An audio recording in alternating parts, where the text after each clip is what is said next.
بسم اللہ الرحمن الرحیم۔ اکادمی اسٹوڈیو میں آپ سب احباب کو خوش آمدید۔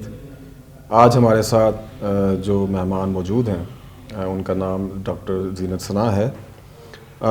بلوچی ادب میں جو ایک فیمنزم کی ایک مضبوط بہت گہری ایک روایت موجود ہے، اس کو قائم کرنے میں، اس کو مضبوط بنانے میں، اور آج جس سطح پہ وہ موجود ہے اس کو اس سطح تک لانے میں جن احباب نے، جن اہل قلم نے، جن بڑے لوگوں نے اس میں ایک کلیدی کردار ادا کیا، اس میں زینت ثنا کا نام بہت اہم ہے۔ آپ بلوچستان میں پہلی خاتون تھی جنہوں نے پی ایچ ڈی کی اور جنہوں نے ایم اے کیا بلوچی ادب میں، پہلی خاتون آپ تھیں۔ ڈاکٹر صاحبہ آپ کیسی ہیں؟ ٹھیک ٹھاک۔ پہلے تو میں جو میرے سننے والے اور دیکھنے والے ان کو میں سلام پیش کرتی ہوں، اور میں یہ سوچ رکھتی ہوں کہ ہمارے بلوچستان کے بارے میں ہمیشہ یہی کہا جاتا ہے کہ ہم ایک خاتون جب آگے نکلتی ہے تو اس کے لیے یہی بولا جاتا ہے کہ وہ فیمنزم یا فیمنسٹ ہے۔ جب ہم اپنے بلوچستان کے معاشرے پر ایک نظر ڈالتے ہیں اور یہاں کی تہذیب اور روایات اور یہاں کا کلچر دیکھتے ہیں، کئی ہزار سال پہلے جب ہم دیکھتے ہیں تو ہمارا معاشرہ اس طرح نہیں تھا جس طرح کہ ابھی ہم سوچتے ہیں اس کے بارے میں۔ ایک تو ہم پر باہر کی دنیا کے اثرات کافی ہو گئے ہیں، اور پھر ہمارے کلچر میں تو ویسے ہی آپ دیکھیں کہ یہ جو نومیڈک لائف ہے، آپ یہ جو گدانوں میں لوگ آپ دیکھتے ہیں کہ وہاں پر مرد اور عورت اس میں کوئی تفریق نہیں کیا جاتا ہے، وہ سارے اکٹھے ہوتے ہیں اور اکٹھے کام کرتے ہیں۔ ان کی روایات، ان کے رسم و رواج، ان کے شادی بیاہ اور طور طریقے جو پرانے زمانے سے چلے آ رہے ہیں اسی طرح سے ہی ابھی تک ہے۔ لیکن چونکہ ہم اربن ایریاز میں آ گئے ہیں تو یہاں پر کچھ چیزیں ہمیں اپنے پر لاگو کرنی پڑی ہیں، تو اس کی وجہ سے جو ہے تھوڑا سا ہمیں سختیاں بھی جھیلنی پڑی ہیں اس کی وجہ سے۔ تو میرا اپنا تعلق سبی سے ہے، اور سبی ایک تاریخی لحاظ سے بہت مشہور ایک شہر ہے کہ اس میں چاکر اعظم کے ریاست تھی وہ، اور اس کا وہ دارالخلافہ تھا۔ تو اس زمانے سے لے کر ابھی تک سبی شہر میں نے کوئی اس طرح کا ایسا چینج نہیں، قبائلی سسٹم ہے وہاں پر چل رہا ہے ابھی تک۔ تو میں یہاں پیدا، میری ابتدائی تعلیم بھی وہیں سے میں شروع کرنا چاہتی تھی۔ مجھے پڑھنے کا بہت زیادہ شوق تھا، چونکہ میرے وہ قبائلی سسٹم کی وجہ سے، اور مجھے اجازت نہیں تھی، میں بہت چھوٹی تھی، میں کہتی تھی مجھے لوگ بچے بستے لے کر اسکول جا رہے ہوتے تو میں اپنے ابو کو کہتی تھی کہ مجھے آپ ایڈمیشن کرا دے۔ تو گھر میں کون تھا جو آپ کے اس شوق کے ساتھ تھا؟ والدہ یا والدہ؟ میری والدہ تو بیچاری پڑھی لکھی نہیں تھی، وہ لازمی اس معاشرے میں رچ بس گئی تھی، تو بیٹیوں کے معاملے میں تھوڑا انسان سینسٹیو ہو جاتا ہے۔ والدہ تھوڑا سا ان چیزوں کو کرتی تھی کہ میرے بچے پڑھ تو لے لیکن کسی اور جگہ پر جا کر ہم پڑھے تاکہ ادھر باتیں نہ سنیں ہم لوگ۔ لیکن میرے والد صاحب کو کافی سفر کرنا پڑا، جب میرے ابو نے پھر یہ کیا کہ ہمارے پڑھنے کے شوق کو دیکھ کے اپنا ٹرانسفر کروا دیا مستونگ۔ تو مستونگ میں یہ تھا کہ جب میرا ایڈمیشن ہوا تو ادھر کو ایجوکیشن تھا، اور میں آج سمجھتی ہوں کہ اس کو ایجوکیشن کی وجہ سے آج مجھ میں جتنا کانفیڈنس ہے وہ اسی وجہ سے پیدا ہوا ہے۔ تو 4 سال تقریباً پرائمری میں نے وہیں سے تعلیم حاصل کی مستونگ سے، پھر اس کے بعد سبی آئے، لیکن جب سبی آتے تھے تو جتنا کچھ ہم نے وہاں پر گین کیا ہوتا تھا، جتنی قدم آگے بڑھائے ہوتے تھے، لیکن ادھر آ کے ہمیں بہت مایوسی ہوتی تھی، کیونکہ میرے والد صاحب کے ساتھ خاندان کے جتنے بھی لوگ تھے وہ کافی لڑائی جھگڑا کرتے تھے، اور یہی کہتے تھے کہ آپ اپنی بیٹیوں کو کیوں اسکول بھیجتے ہو، ان کو پڑھاؤ گے کل یہ بہت آزاد ہو جائیں گے، بہت برے راستوں پر چلے جائیں گے۔ لازمی بات ہے پرائمری کرنے کے بعد تقریباً میری ایج 10 سال، ایسی 11 سال میں جو کہ لڑکپن ہوتا ہے اور انسان پھر جوانی میں چلا جاتا ہے، تو اس دور میں کچھ زیادہ ہی ہمیں پرابلمس فیس کرنی پڑی۔ سبی کو بھی ہم چھوڑ نہیں سکتے تھے، ہمارا اپنا آبائی شہر تھا، تو ہمیں لازمی ادھر بھی آنا پڑتا تھا، لیکن وہ جو 3 مہینے تھے یا 4 مہینے تھے وہ بہت پرابلم میں ہمارے گزر جاتے تھے۔ خیر میرے ابو چونکہ سرکاری ملازم تھے لائف اسٹاک میں، تو وہ اکثر اپنی ٹرانسفر سبی سے دور کسی اور علاقوں میں، جیسے کلات ہے، لورلائی ہے، کوئٹہ ہے, پھر مستونگ ہے, انہی جگہوں پر کرا دیتے تاکہ ادھر کوئی ہمیں پہچانے نہیں اور کوئی بات بھی نہ کرے. اچھا, آپ نے کہا نا کہ مسائل کا سامنا ہوتا تھا, جی تھوڑا اس پہ کس طرح کے مسائل آپ کو تھریٹس ملتے تھے یا اس طرح کی بات کوئی؟ جی, تھریٹس تو یہ تھے کہ اپنے خاندان والے جو ہے میرے ابو کے سامنے آ کے کھڑے ہو جاتے, کسی روڈ پر اگر گزر رہے ہوتے تھے میرے والد صاحب تو اس کو روک کے اس کا گریبان بھی پکڑ لیتے تھے, بعض اوقات ان کو گالی گلوچ بھی کر لیتے تھے, دھکا پیل بھی کرتے تھے ان کے ساتھ, اور تانا یہی دیتے تھے کہ آپ اپنی بیٹیوں کو کیوں پڑھاتے ہیں.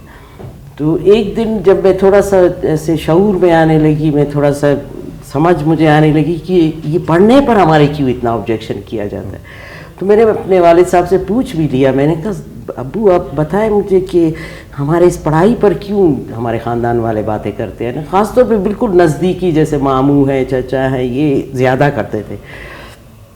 تو پھر انہوں نے مجھے کہا کہ بچے جب میں نے میٹرک کیا تھا تو جس وقت اس زمانے میں پنجاب سے میٹرک ہوتا تھا, کہتے میں اپنے رزلٹ کا انتظار کر رہا تھا, تو ان دنوں میں نے سوچا کہ بھئی میں اپنا فارغ وقت نہ گزاروں, میں کسی گڑی ساز والے کی دکان پہ جاتا تھا, ادھر سیکھتا تھا, اور وہ کوئی سیٹلر تھا بندہ.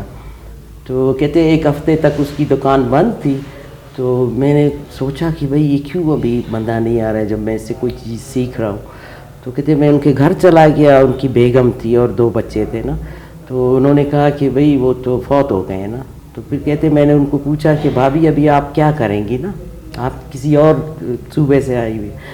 تو اس نے کہا میں نے ایف اے کیا ہوا ہے تو میں آگے جاب کروں گی نا, میں اپنا گزارا کروں گی. تو کہتے اس چیز نے مجھے اس میٹرک کرنے کے بعد ہی ایک اچھا سا ویژن اور امپریشن دیا کہ اگر میری شادی ہو گئی, میرے بیٹے بیٹیاں ہوئے, بچے ہوئے, تو میں ان کو کبھی بھی پڑھائی سے نہیں روکوں گا. تو میں سوچ میں پڑ گئی, میں نے کہا وہ جو بندہ فوت ہو گیا وہ تو ہمارے لیے ایک فرشتہ تھا ہماری زندگی میں, ایک بہت بڑا کردار اس کا رہا ہے ہماری زندگی میں. شاید اس سے امپریس نہیں ہوتے میرے والد صاحب, شاید ہم بھی نہ پڑھتے اور آج یہاں تک نہیں پہنچے. لیکن ہم نے اپنے دل میں ایک چیز سوچی تھی, سب سے بڑی میں تھی کہ میں نے بہت اسٹرگل کرنا ہے, میں نے جو ہے آگے چل کر اس قوم کے خواتین اور بچوں میں وہ شعور پیدا کرنا ہے کہ سب سے بہترین اور قیمتی چیز اور آپ کو آگے لے جانے والی, شعور دینے والی چیز جو ہے وہ تعلیم ہے, اور تعلیم کو ہمیں منتقل کرنا ہے ایک دوسرے میں, نسلوں میں اپنے. اور یہ میں کرتی رہی ہوں. میں نے بی اے کیا تھا, چونکہ ہمارے معاشی حالات بھی اتنے اچھے نہیں تھے, بلکہ ایف اے کرنے کے بعد ہی, بی اے تو بعد میں کیا تھا پرائیویٹ میں نے, ایف اے کرنے کے بعد ہی میری اتنی گنجائش نہیں تھی کہ میں آگے پڑھ سکوں. تو میں نے اپنے والدین سے کہا کہ میں نوکری کرنا چاہتی ہوں. تو انہوں نے کہا ٹھیک ہے آپ کی جیسے مرضی ہے, لیکن آپ اپنی پڑھائی مت چھوڑو, پرائیویٹ بے شک پڑھتے رہو. تو ایف اے مستونگ میں تھیں آپ؟ نہیں, سبی میں تھے. اس وقت تھوڑا سا وہ جو غبار تھا مخالفت کا وہ تھوڑا بیٹھ گیا تھا, اتنا نہیں لیکن تھوڑا سا. لیکن جب جاب میں آنے کے بعد یہ پھر, اور چونکہ میں لوکل سبی کی تھی, مجھے سروس بھی وہیں کی ٹیچنگ کی مل گئی تھی کسی اسکول میں, لونی اسکول میں, جو کہ کافی دور تھا شہر سے, اور صبح جانا پڑتا تھا اور شام کو آنا پڑتا تھا. اس پہ بھی کافی باتیں بنائی جاتی تھی. تو میں نے جاب کیا, جاب کرنے کے بعد اسی دوران پھر میں نے وہ جاب چھوڑ دی, کیونکہ ادھر مجھے رہنے نہیں دیا گیا. بہت مجھ پر مطلب مجھے بہت زیادہ پریشرائز کیا گیا. پورے سبی کے کیا, میرے خاندان کے علاوہ دوسرے لوگ بھی کرتے تھے, مجھے پریشرائز کرتے تھے بہت زیادہ کہ جوان لڑکی ہے ادھر آ کے ٹیچنگ کر رہی ہے, اور وہ بھی شہر میں نہیں ہے, کسی اور گاؤں میں چلی جاتی ہے, وہ کرتی ہے. خیر میں نے وہاں سے پھر ریزائن کیا, میں ادھر آئی نیشنل سیونگ میں, میں نے پھر جاب شروع کر دی. نیشنل سیونگ میں جاب کرنے کا, حالانکہ یہاں بینک میں جاب کرنے میں تو مجھے بہت وقت دینا پڑتا تھا, لیکن میں اپنے کتابیں بھی خریدی. کتابیں کیا خریدی, میرے کزن سے, ہم لوگ تو غریب تھے, اتنی کتابیں بھی نہیں خرید سکتے تھے. تو میں اپنے کزن کی خدمت کرتی تھی, اس کے مطلب کپڑے دھونا, استری کرنا, اس کی فرمائشیں پوری کرنا, اس کے لیے فرمائشی کھانے بنا کے, آپ نے کتابیں خراب نہیں کرنی, مجھے نیکسٹ ایئر دے دی. تو میٹرک سے لے کر تاکہ بی اے تک وہ پھر مجھے دیتا تھا اپنی کتابیں, نہ پھاڑتا نہیں تھا, ان کو صحیح حالت میں ہوتی تھی وہ مجھے دے دیتا. تو ان کو لے کے میں پڑھتی تھی. اور اسی دوران 2 سال میں نیشنل سیونگ میں نے جاب کیا, تو میں نے بی اے بھی کر لیا پرائیویٹ. جب بی اے میں نے کیا تو اس کے بعد بھی یونیورسٹی میں ایڈمیشن لینے کا تو کوئی اس طرح کا ارادہ بھی نہیں تھا، کیونکہ میرے پاس پیسے نہیں ہوتے تھے، اور ریڈیو میں کام کرتی تھی، جاتی تھی پارٹ ٹائم، اور وہاں مجھے صرف 30 یا 35 روپے ایک پروگرام کے ملتے تھے، جس سے میں اپنی پڑھائی کو آگے جاری نہیں کر سکتی تھی. اور چونکہ ہم لوگ 11 بہن بھائی ہیں اور ابو میرے کلرک تھے اس لائیو اسٹاک میں، تو اتنا گزارا نہیں ہوتا تھا. میری امی بیچاری بس وہ گزارا کرتی تھی. پرانے کپڑے ہیں، اسکول کے جو کپڑے ہوتے تھے ان کو لیفٹ سائڈ کر کے 1 سال پہناتی تھی، پھر اگلے سال بھی پہنا دیتی تھی. تو اس طرح سے، اور کتابوں کو بڑا اچھے طریقے سے ان کے کور میری امی کرتی تھی. اور اسکول اور کالج جانے کے لیے بہت سخت طبیعت کی تھی میری امی. تو ابھی بھی ہے، اللہ ان کو زندگی دے. ابو تو میرے فوت ہو گئے 2018 میں. تو وہ پھر اسکول جانے کے لیے ہمیں ایک دن بھی چھٹی کرنے نہیں چھوڑتی تھی. وہ کہتی تھی بس آپ لوگ جاؤ اسکول نا. اگر ہم کہتے بھائی طبیعت خراب ہے، ہم تھوڑا ریسٹ کرنا چاہتے ہیں ایک دن، وہ تو یہ بھی کرتی تھی کہ جن دنوں میں یہاں پہ سردیوں میں چھٹیاں ہوتی تھی کوئٹہ میں، تو وہ ہمیں سبی سرٹیفکیٹ لے کر ہمیں لے جاتی تھی، کہتی ابھی ادھر پڑھو اسکول. پورا سال ہم پڑھتے تھے. ہمارا نام فصلی بٹیرے رکھا گیا تھا کہ بھئی یہ فصلی بٹیرے جدھر فصل دیکھ رہے ہو. میں سمجھتی ہوں آج وہی فصلی بٹیرے جو ہیں انہوں نے تعلیم بھی اچھے طریقے سے غربت میں اور جس چیز میں بھی، لیکن عزت سے تعلیم بھی حاصل کیا اور ایک مقام بھی حاصل کیا. اور یہ سب کچھ جو ہے میں سمجھتی ہوں میرے والد صاحب اور میری والدہ جو ہیں ان کی وجہ سے ہوا ہے. آپ کے باقی جو بہن بھائی تھے؟ جی وہ بھی سب میرے باقی بہن بھائی، جیسے میں نے پی ایچ ڈی کیا، میری 2 اور بہنوں نے پی ایچ ڈی کیا، وہ بھی یونیورسٹی میں پروفیسر ہے. ایک بہن لیکچرر تھی یہاں یونیورسٹی میں، مطلب ہم 4 بہنیں تقریباً اس یونیورسٹی میں رہی ہیں. تو وہ کینیڈا چلی گئی ہیں، وہیں پر ہوتی ہے. اور اس کے علاوہ جو ہے اور میرے بھائیوں میں ایگریکلچر میں میرے ایک بھائی نے پی ایچ ڈی کیا ہوا ہے، ایگریکلچر ڈپارٹمنٹ میں ہوتے ہیں. دوسرے بھائی نے وہ بھی اسسٹنٹ ڈائریکٹر ہے اس میں ایگریکلچر میں. مطلب سارے بہن بھائی ہماری، کوئی بھی اس طرح نہیں ہے کہ جو میٹرک کیا ہو، جس نے سب نے ایم اے ایم فل یا پی ایچ ڈی کیا ہوا ہے. جب آپ یونیورسٹی سطح پر ایز اے ٹیچر انڈکٹ ہو کے آئے یا انڈکٹ ہونے جا رہے تھے، تو آپ نے سمجھا کہ معاشرہ تھوڑا سا آگے چلا گیا ہے یا آپ کے لیے آسانیاں کچھ زیادہ ہو گئی ہیں؟ جب میں یونیورسٹی میں تو میرا تو ایز سچ کوئی اس طرح کا، میں نے بتایا نا کہ ارادہ نہیں تھا ایڈمیشن لینے کا، چونکہ ادھر کی فیس بہت زیادہ تھی اور اس کے علاوہ میں کتابیں افورڈ نہیں کر سکتی تھی. میں ریڈیو میں صرف کام کر رہی تھی جو مجھے بہت کم پیسے ملتے تھے. تو میرے کزن آئے تھے ایران سے، عبدالصمد گمشاد جی، وہ فارمیسی ڈپارٹمنٹ میں پڑھتے تھے. تو انہوں نے آ کر میرے ابو سے کہا کہ بھئی آپ زینت کا ایڈمیشن کر دیں وہاں یونیورسٹی میں. تو میرے ابو نے کہا کہ اگر اس کا شوق ہے پڑھنے کا آگے کا تو وہ کر لے. تو میں نے جب ایڈمیشن لیا، انہوں نے ہی میرا ایڈمیشن کیا، چونکہ میں نے یونیورسٹی دیکھا بھی نہیں تھا، میں سچ بتا رہی ہوں، میں نے پتہ بھی نہیں تھا کہ کون سے روڈ پر ہے یونیورسٹی. تو انہوں نے میرا ایڈمیشن بھی کروایا. پہلے دن جب میں یونیورسٹی گئی، مجھے تو اس ڈپارٹمنٹ کا پتہ بھی نہیں تھا کہ میں نے کس ڈپارٹمنٹ کی طرف جانا ہے. تو مجھے لے جایا گیا، میں نے سوشل ورک ڈپارٹمنٹ میں ایڈمیشن ہوا تھا پہلی دفعہ. سوشل ورک ڈپارٹمنٹ میں جب ایڈمیشن ہوا تو انہی دنوں میں یہی جو بی ایس او کے لڑکے تھے، سمد گمشازی بھی اس میں تھا اور دوسرے لڑکے تھے، وہ لوگ سارے یہی سوچتے تھے کہ ہمیں اپنے بلوچی زبان اور ادب کو جو ہے ترقی دینی ہے، تو اس کے لیے ہمیں یہاں پر ایک ڈپارٹمنٹ کا ہونا بہت ضروری ہے. تو انہوں نے بڑی کوشش کر کے ایک پروپوزل بنایا تھا ان دنوں میں آغا اکبر شاہ، ان سے انہوں نے اس کا جو ہے اپروول لیا تھا، لیکن ڈپارٹمنٹ کھل نہیں رہا تھا. اور پاکستان اسٹڈی سینٹر میں صرف انہوں نے فاضل اور ادیب اور اس کی کلاسز کھلوا دی تھی نا، لیکن یہ لوگ چاہتے تھے کہ ایم اے کی کلاسز شروع کرا دی جائے، اور ایم اے کی کلاسز پہلے سے شروع ہو ہی نہیں سکتی تھی. اور مجھ سے پہلے ایک لڑکی تھی وہ اکنامکس ڈپارٹمنٹ میں، تو اسی بی ایس او والوں کی وجہ سے اس نے وہاں سے چھوڑ دیا تھا پڑھنا. مینگل فیملی سے اس کا تعلق تھا، نام تو میں نہیں لوں گی. فائر تک ہوا تھا اس کے بعد، چونکہ بلوچ لڑکیوں کو اکثر یہاں پر جو ہے اس طرح سے پڑھنے کے لیے مطلب پابندیاں لگائی جاتی تھی، اس طرح کے حالات پیدا کیے جاتے تھے کہ اپنے گھروں کو جائیں. میں سمجھتی تھی کہ لڑکے یا جو مرد ہیں وہ اپنے آپ کو کل آل سمجھتے تھے، اپنے آپ کو سب چیزیں وہی اپنے کو سمجھتے. دوسری لڑکی میں تھی، بلوچ لڑکی جس نے ایڈمیشن لیا تھا. مجھے بھی اسی طرح سے کافی تنگ کیا گیا کہ دوسری تنظیموں کے جو بچے ہوتے تھے وہ اکثر اس طرح کی باتیں کر لیتے تھے کہ بھئی یہ لڑکیاں چلی جائیں یہاں سے. تو لیکن عبداللہ جان جمال دینی صاحب چونکہ مجھے پڑھاتے تھے اور عاقل خان مینگل صاحب ہوتے تھے پروفیسر, وہ ہوتے تھے, تو ان کی وجہ سے جو ہے مجھے کافی شیلٹر ملا. بلکہ میں شاید چھوڑ بھی جاتی, کیونکہ میں ادھر بھی آ کر اتنا میں نے بہت فیس کیا ہے کہ کافی چیزیں میرے فیور میں نہیں جا رہی تھیں. تو پھر بعد میں انہوں نے بی ایس او والوں کو بلا کے کہا کہ بھئی آپ لوگ کیوں بلوچ لڑکیوں کو یہاں پڑھنے نہیں دیتے ہو اپنی یونیورسٹی میں نا, اب جب تک ہماری یہ لڑکیاں پڑھیں گی نہیں, آگے نہیں آئیں گی, اس وقت تک ہم کس طرح ترقی کی باتیں کریں گے. اور آپ لوگ جو بی ایس او کرتے ہو تو اس کو اسی طرح فالو بھی کرو, جو آپ کے جس کارڈ پر جو لکھا ہوا ہوتا ہے کہ تعلیم کو آپ نے عام کرنا ہے, لوگوں کے مسئلے حل کرنے ہیں, یا اسٹوڈنٹ کے مسئلے حل ہوئے, اسٹوڈنٹ تو فیمیل بھی ہوتی ہے. تو ان کی وجہ سے پھر میں نے اپنی تعلیم آگے جاری رکھی. اور مجھے یہ فخر ہے کہ میں یونیورسٹی میں جب پڑھ رہی تھی تو میں نے بلوچی فاضل شام کی کلاسز لیتی تھی اور ایم اے کی کلاسز میں صبح کے ٹائم لیتی تھی. تو میں نے بلوچی فاضل میں 20 لڑکے میرے ساتھ ہوتے تھے, اس 20 میں میں نے ٹاپ کیا, اور بلوچی ایم اے میں بھی یونیورسٹی میں نے ٹاپ کیا. تو لازمی جب میں نے یہ ٹاپ کیے تو پھر میں نے اپنے دشمن تھوڑے سے کچھ زیادہ کر لیے اپنے پیچھے.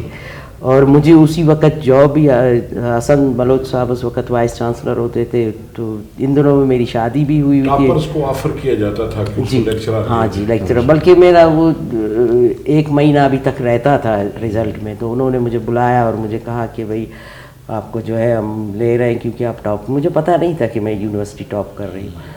تو انہوں نے کہا کہ بھئی آپ کو ہم ایز اے لیکچرر اپائنٹ کر رہے ہیں. میرے اپائنٹمنٹ, آپ یقین کریں جس دن مجھے وہ اپائنٹمنٹ لیٹر ملا, جب میں نے اس کو دیکھا میں بالکل خوشی سے اندھی ہو گئی. مجھے نظر نہیں آ رہا تھا اس میں لکھا ہوا کیا. لازمی ہے میں ایک چھوٹے سے جاب سے اور ایک چھوٹے سے گھرانے سے, ایک غریب گھر سے, جب مجھے 17 گریڈ کی ایک نوکری ملی ہے تو میں خوشی سے, میں سچ کہہ رہی ہوں کہ مجھے نظر نہیں آ رہا تھا کہ اس پہ کیا لکھا ہوا ہے. میں آئی عبداللہ جان جمال دینی صاحب کو جب میں نے یہ دیا تو میں نے کہا سر یہ دیکھیے اس پر کیا, مجھے تو کچھ نظر نہیں آ رہا, کیا لکھا. کہتے آپ کی تو اپائنٹمنٹ ہو گئی ہے نا, آپ جائے ابھی جوائننگ دے دیں اپنی نا. تو میں نے اپنی جوائننگ دے دی, اور میں شادی شدہ تھی ان دنوں میں. مارچ میں میری شادی ہوئی تھی اور اگست یا ستمبر تھا جو مجھے یہ جاب ملی تھی. اور انہی دنوں میں میرے ہسبینڈ کو بھی ملی تھی, انہوں نے بھی ڈاکٹری پاس کیا ہوا تھا, ان کی بھی ہو گئی تھی. بہرحال ہم ایک ابھی جو قدم رکھا تھا ایک خوشحال زندگی کی طرف. پھر لازمی ہے جب آپ معاشی طور پر خوشحال ہو جاتے ہیں اور اچھے ہو جاتے ہیں تو آپ کا جو کام کرنے کا وہ اسٹائل ہے وہ بھی تھوڑا ایڈوانس ہو جاتا ہے اور اچھا ہو جاتا ہے, اور آپ بہترین اور تھوڑا سکون سے جو, ہاں بالکل, وہ آپ جو ہے آگے جو کام کا طریقہ کار ہے اس میں آپ کے کافی چیزیں جو ہیں برش اپ ہو کر آنا شروع ہو جاتی, کریٹیو ہوتی ہیں. میڈم آپ ادب سے, لفظ سے, کتاب سے جو آپ کا تعلق بنا جی, اس پہ بھی یہ تو اپنے ایک تعلیمی کیریئر ہے آپ کا جی, لیکن اس کے ساتھ ساتھ آپ کا ایک ادب سے وابستگی بھی چلتی جی رہی. بالکل, ادب سے وابستگی. اس کے کیا محرکات تھے اس کی؟ میں نے کہا نا کہ یونیورسٹی میں نے بلوچی فاضل میں جب ایڈمیشن لیا تو تب میں نے دیکھا کہ بھئی ہم تو اپنی زبان اور اپنے کلچر اور اپنے ادب سے تو بہت دور ہیں, اور خواتین چند ایک ہیں جو اس میں ان کا کنٹریبیوشن تھا وہ حصہ تو لے رہی ہیں, لیکن ہم باقاعدہ ایک انسٹیٹیوٹ کے تھرو جو آنا چاہیے, اس اپنے ادب کو آگے بڑھانا لے جانا چاہیے, اس کو ایک صنعت کے طور پر پیش کرنا چاہیے, وہ ابھی تک نہیں تھا. تو یہاں سے ہی مجھے شوق پیدا ہوا. اور دوسرا یہ تھا کہ کچھ لوگ تھے جو کہ جن کی گیدرنگ میں بیٹھتی تھی یونیورسٹی میں, جیسے فضل خالق ہے, مبارک قاضی صاحب ہے. وہ حالانکہ مبارک قاضی صاحب تو ادھر ہی آئی آر میں ہی وہ کرے, بہت بڑے شاعر ہیں ہمارے بلوچی کے, تو وہ تھے اور وہ اکثر ڈپارٹمنٹ میں آتے تھے پاکستان اسٹڈی سینٹر کے. تو ان کے ساتھ جب اٹھنا بیٹھنا اور ان کے ساتھ گیدرنگ ہوتی تھی تو تب مجھے جو ہے بہت شوق پیدا ہوا کہ میں اپنی زبان کو جو ہے زیادہ ترقی کی طرف لے جاؤں اور اس میں کچھ کروں, کچھ کام کروں نا. تو ان لوگوں کی وجہ سے, وہ بھی اسٹوڈنٹ تھا, فضل خالق صاحب ادھر ڈاکٹری پڑھ رہے تھے, اسٹوڈنٹ تھے, لیکن وہ ادب کی طرف, اور پھر رسالے جو میگزینس ہوتے تھے ان کو میں پڑھتی رہتی تھی, دیکھتی تھی. شروع میں تو تھوڑا مجھے اپنی زبان لکھنے میں اور اس میں تو بہت پرابلم, چونکہ پرائمری سے ہماری ایجوکیشن نہیں ہے زبان کے اندر, تو اس میں تھوڑی سی پرابلم ہوتی تھی، لیکن میں نے اس شوق کی وجہ سے ان چیزوں کو سب کو میں نے عبور کیا اور لکھنا بھی سیکھا، اور اس کے علاوہ مضامین لکھتی تھی، اور اسٹوڈنٹ لائف میں ہی کچھ ایسے سیمینارز ہوتے تھے ان میں جا کے حصہ لیتی تھی، اور بلکہ اس شوق کو جو میرے ارد گرد لوگ ہوتے تھے انہوں نے زیادہ مجھے پش اپ کیا ان چیزوں میں. میں اکیلی نہیں ہوں اس میں میرے جو کلاس فیلو تھے اس میں وحید سعیر ہے، وہ حالانکہ براوی ڈپارٹمنٹ میں پڑھتے تھے اور اس کا ادب کی طرف زیادہ رجحان تھا، اور اس کے علاوہ جو سیمینارز میں ہم لوگ جب جاتے تھے اس میں افضل مراد صاحب ہوتے تھے، یہ زیادہ شاعری اور چیز، تو یہ چیزیں مجھ پر بہت بڑا امپریشن ڈالتی تھی. اور مجھے یہ کمال ہے کہ میں براوی زبان بچپن سے ہی جانتی تھی، اور ان کے ادب کو بھی میں پڑھتی تھی براوی زبان کے، وہ بھی مجھے آتا تھا پڑھنا اور اس میں لکھنا بھی آتا تھا. تو یہ جو میرے ارد گرد جتنے میرے دوست تھے، جتنے میرے کلیگس تھے، جتنے میرے لوگ تھے، ان کی وجہ سے مجھے کافی حوصلہ ملا کہ میں اس طرف کام کروں. میڈم افضل مراد صاحب نے ہمیں جوائن کیا ہے، بیدار صاحب جی خاص طور پہ بالکل، بیدار صاحب کے تو کام کو میں حسنی صاحب تو ہمارے ساتھ پہلے سے جی ان کے تو کام کو تو میں اتنا اپریشیٹ کرتی ہوں کہ ان کا کام جو ہے وہ ریسرچ کا ایک لیول ہوتا ہے براوی زبان میں، اور خاص طور پہ بیدار صاحب کا کہ انہوں نے ایم فل بھی کیا ہے، پی ایچ ڈی بھی کیا ہے اپنے، تو ان کی چیزوں کو میں دیکھتی بھی تھی، پڑھتی بھی تھی، بلکہ کافی چیزیں ہم لوگ مل بیٹھ کر بھی شیئر بھی کرتے تھے کہ بھئی، اور سیمینارز میں جب جاتے تھے ادھر بھی خواتین پہ اگر زبانوں پہ کوئی کام ہوتا تھا تو ہم آپس میں بیٹھ کر ان چیزوں کو ڈسکس اصل بات ہے کہ یہ سب جو اہل قلم جی اہل قلم ہے، اور ان کی گیدرنگ نے مجھے بہت کچھ سکھایا. یہ آپ کی اپروچ، آپ کی مختلف ہے. میں کبھی کبھی کچھ چیزیں سابقہ لائقہ مجھ سے مس ہو جاتا ہے کہ ڈاکٹر پروفیسر زینت ثنا بلوچ، تو میں مختصر کرتا ہوں زینت صاحبہ، گودی زینت جی تھینک یو. اور میرے لیے یہ خوشی کی بات ہے، ظاہر انہوں نے حوالہ دیا 1985-86 سے ایک سلسلہ جب اسٹوڈنٹ تھے سارے، یہ سفر جاری رہا. اس میں ایک چیز جو زینت ثنا کا میں شکریہ ادا کرتا ہوں اس حساب سے کہ جب یہاں خواتین کی پارٹیسپیشن ہماری بہت کم تھی، یعنی اردو کی کچھ شاعرات ہیں، کچھ تھی خواتین، لیکن بلوچی براہوی کی پارٹیسپیشن کا ہمارے پاس 2 خواتین ہوتی تھی، ایک طاہرہ احساس جتک صاحبہ براہوی کی نمائندگی، بلوچی کی نمائندگی کے لیے پھر یہ ہوتا تھا کچھ بھی ہو بلکہ ایک خاتون نمائندہ ضروری ہے. تو ان کے کبھی وہ ردیف قافیے دیکھنے کا، کبھی مضمون کو چینج کرنا کہ نہیں یہ تو آپ نے وہ لٹریری ٹچ زیادہ نہیں آ رہا. یہ زینت، یہ خواتین کے بارے میں آپ بہت زیادہ جذباتیت ہے، لیکن وہ یہ تھا کہ ہم نے ایک نمائندگی کرنی تھی بلوچستان کی، اور وہ سلسلہ یوں بڑھا کہ پھر یونیورسٹی آ کر انہوں نے بطور ٹیچر پھر ہمیں درجنوں زینت ثنا جو ہے مہیا کیے اپنی سسٹرز کے ذریعے، اسٹوڈنٹس کے ذریعے. اور اس کے بعد پھر ان میں ایک چیز تھی کہ زینت میں ایک چیز جو نہیں بدلی، ایک چیز اس تمام پروٹوکول کے بعد ڈین بنی اور جناب باقاعدہ انہوں نے، لیکن وہ جو ایک دوستی، وہ جو ایک خوش دلی، وہ جو ایک اوپننس، وہ جو ہوتا ہے وہ آج بھی قائم ہے. ہاں، جوانی سے لے کے بڑھاپے تک آج بھی وہ نور خان صاحب سے گلا رہتا ہے کہ یار مطلب اپنی صحت کا یہاں تھوڑا سا باقی صوبوں کے مقابلے میں یا باقی علاقوں کے مقابلے میں وہ اپرچونیٹیز نہیں ہیں. کہیں والدین راضی ہو تو بھائی ایگزسٹ کرتا ہے، کہیں اگر شادی کر لی تو شوہر کا پھر کرائٹیریا کہ بیوی کے نام سے اگر وہ پہچانا جائے کہ جی وہ مرتب یا مؤلف یا شاعرہ یا پھر کوئی سالہ کوئی یا دیور کوئی، لیکن اس میں رجسٹ کیا زینت نے اور ان کی سسٹرز نے. اور تو میں سمجھتا ہوں یہ ایک ایسی بنیاد فراہم کر دی زینت نے کہ جس پر ہم فخر کر سکتے ہیں، اور انہوں نے اس کے لیے اس کے جواب میں انہوں نے سہا بھی بہت کچھ. اچھا، ابھی آپ نے جو بات کی یونیورسٹی کی، اس میں ایک بڑا اہم پہلو میں ان کا سی وی دیکھ رہا تھا کہ وہ جینڈر اسٹڈیز پر ایک پورا ڈپارٹمنٹ آپ نے اس کی بنا رکھی، اس کو ڈیولپ کیا. اچھا، وہ جو ایک آپ کی اسٹرگل ہے عورت کے حوالے سے، اور چاہے وہ ادب میں ہو، چاہے وہ تعلیمی میدان میں ہو، تو وہ آپ نے جو آپ نے کہا کہ بھی میں نے سوچ لیا تھا کہ خود بھی تعلیم حاصل کرنی ہے، اور جو اس کے مخالف قوتیں ہیں ان کو بھی ذرا تھوڑا سا پسپا کرنے کے لیے. مسئلہ یہ کہ میں نے اس جینڈر اسٹڈیز کے ڈپارٹمنٹ کا، اس کا تھوڑا جینڈر اسٹڈیز چونکہ میرا سبجیکٹ نہیں تھا، لیکن جب آپ ادب کو پڑھتے ہو، آپ شاعری کو دیکھتے ہو، تو آپ کو اس میں سب کچھ جو ہے فیمنزم ہی نظر آتا ہے.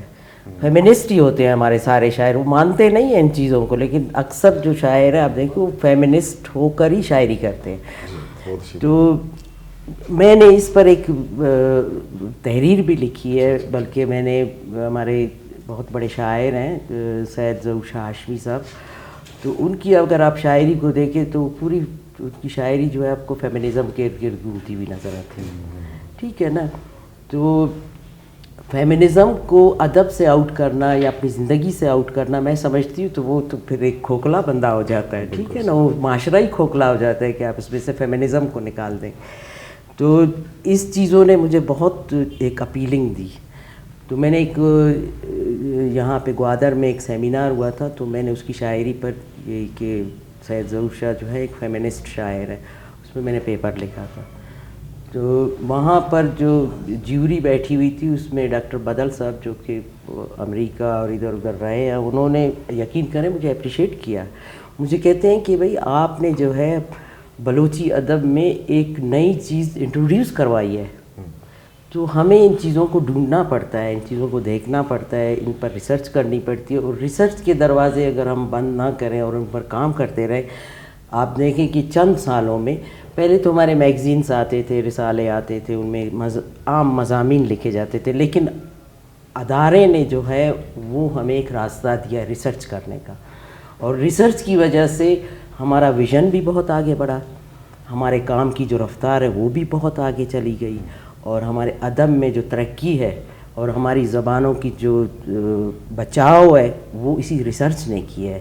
کہ آج جو ہے ہمارے اسٹوڈنٹ اس پہ ریسرچ کرتے ہیں، زبانوں پہ، کلچر پہ، آپ کے ادب پر، تو وہ ایک آگے جو ہے باقی لوگوں کے لیے ایک راستے کھولتے رہتے ہیں. وہ ان کو یہ مجبور کرتے ہیں کہ آگے آپ نے اس پر بھی کام کرنا ہے. ریسرچ کے بغیر میں سمجھتی ہوں کہ کوئی ادب جو ہے وہ ترقی نہیں کر سکتا ہے جب تک اس میں ریسرچ. بلکہ فرحان صاحب آپ نے بھی اسی ریسرچ کرنے کے بعد ہی کافی چیزوں کا ویژن آپ کے ذہن میں آیا ہوگا نا. اس لیے کہ جب تک کہ آپ تحقیق نہیں کریں کہ ڈیپتھ میں کسی چیز کو جاننے کی نہیں کریں گے وہ تو سرسری ہو جائے گی. جہاں تک میڈم کا تعلق ہے، اگر مجھے اجازت دیں تو چند باتیں میں کروں کہ میڈم ایک ادیب بلوچی کے حوالے سے یا اردو کے حوالے سے یا براوی کے حوالے سے بھی، بلکہ یہ بہت اچھی رائٹر کے ساتھ ساتھ ایک فنکارہ بھی ہے. اس لیے کہ میری خوش قسمتی کہ میں ٹی وی کا پروڈیوسر تھا، تو میرے ساتھ انہوں نے کام کیا as a compare, as a اداکار، ایز اے ایک ڈرامے میں ڈرامہ کیا، ڈرامے میں ڈاکٹر کا کردار ادا کیا. اداکاری بھی آپ کرتے ہیں؟ جی میں. دوسری بات یہ کہ ان کی پوری فیملی، ان کے میاں ڈاکٹر ثنا صاحب میرے کمپیئر تھے بلوچی کی، ٹھیک ہے. ان کی بیٹی میرے بچوں کے پروگرام کی کمپیئر رہی ہے، میرے ساتھ کام کیا ہے. ان کی سسٹر نے میرے ساتھ کام کیا. یہ سمجھے جیسے فیملی ڈاکٹر ہوتا ہے، میں ان کا فیملی پروڈیوسر. بالکل. اچھا دوسری بات یہ کہ بلوچی میں یا براوی میں ایک حالت ہے کہ خواتین کے حوالے سے شیرزاد کہتے ہیں اس کو، یہ بولڈ ہو. یہ وہ خاتون ہے کہ اس دور میں جیسے افضل مراد صاحب نے کہا کہ خواتین نہیں آتی تھی نہ ٹی وی نہ اسٹیج پہ، لیکن یہ واحد خاتون تھی کہ ہر جگہ نظر آتی تھی. اور اس کو ہم شیرزال کہتے ہیں. بلوچی کا بھی شیرزال ہے، براوی کا بھی شیرزال ہے. ہر محفل میں، ہر اسٹیج پہ اور بے باکانہ بات کرتی ہے. یہ نہیں ہے کہ نہیں شرما نہیں، یہ میاں بیٹھے ہوئے ہیں تب بھی اگر وہ مردوں کے خلاف کچھ کہنا ہو تو کہہ دیتے ہیں کہ آپ لوگوں میں یہ خامی ہے. لیکن یہ چند خواتین ہیں، فہمیدہ ریاض مجھے ذہن میں آ رہی ہیں، کشور ناہید ہیں، یہ ایسی خواتین ہیں جنہوں نے ایک فضا بنائی آنے والی خواتین کی. ہماری بلوچی براوی روایت کے اندر جو ہے ایسی خواتین کا ذکر تاریخ کے اندر ملتا ہے، ادب کے اندر بھی، جیسے بانڑی ہے یا